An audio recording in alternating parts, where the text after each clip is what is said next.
বন্ধুরা, আজকে আমার ছেলের শুভ জন্মদিনের একটা ভিডিও তোমাদের শেয়ার করছি। যদি ভালো লাগে অবশ্যই লাইক কমেন্ট এবং বন্ধুদের শেয়ার করো।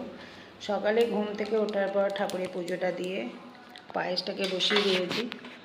পায়েসটাকে বসানোর আগে আমি কাজু কিশমিশটাকে ভেজে নিয়েছিলাম আর গোবিন্দভোগের চালটাকে ভিজিয়ে 10 মিনিট মতো রেখে দিয়েছিলাম জল ঝরিয়ে। ঘি দিয়ে তেজপাতা আর এলাচ ফোড়ন দিয়ে চালটাকে ভালো করে ভেজে নিয়েছি। তারপরে দুধটাকে দিয়ে অনেকক্ষণ ধরে ফোটাচ্ছি। দুধটা দেওয়ার আগে দুধটাকেও আগে গরম করে রেখে দিয়েছিলাম। এখানে 5 রকম ভাজা করে নিচ্ছি। পায়েসটাও হয়ে গেছে। 5 রকম ভাজার মধ্যে ছিল বেগুন ভাজা, কুমড়ো ভাজা, আলু, পটল আর ঢ্যাঁড়স ভাজা। এরপর চিংড়ি মাছের মালাইকারিটা করে নিচ্ছি। চিংড়ি মাছগুলো বেশ বড় সাইজে নিয়ে এসছে। চিংড়ি মাছটাকে ভালো করে নুন, হলুদ আর কাশ্মীরি লঙ্কা গুঁড়ো দিয়ে ভেজে নিয়েছি। আর মালাইকারির জন্য আমি কীভাবে করেছি সেটা যদি তোমাদের পছন্দ হয় আমাকে জানিও, আমি ভিডিওটা দিয়ে দেবো। তারপরে মাটনটাও পাশে ওভেনে বসিয়েছি আর কী রান্না করেছি সেটা তোমাদের সাথে শেয়ার করছি।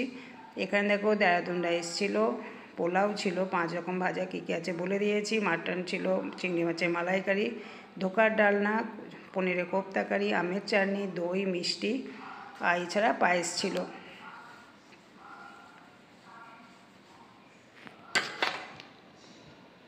আজকে সারাদিনটা রান্নাবান্না করতে করতেই কেটে গেল। খুব আনন্দ মজা হলো।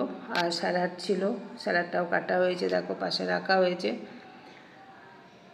যদি ভিডিওটা ভালো লাগে অবশ্যই ভিডিওতে একটা লাইক এবং কমেন্ট এবং আমার ছেলেকে অনেক অনেক আশীর্বাদ দিও।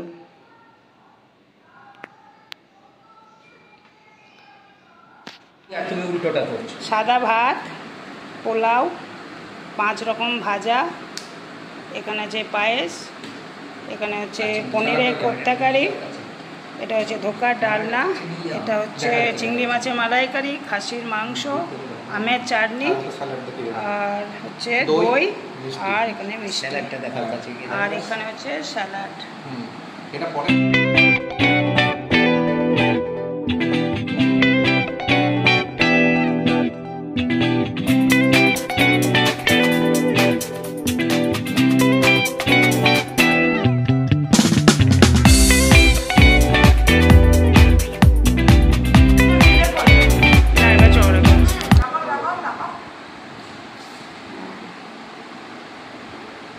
এমনি স্বাভাবিকভাবে খা, আমি ওইটা তুলে নেবো। স্বাভাবিকভাবে খা।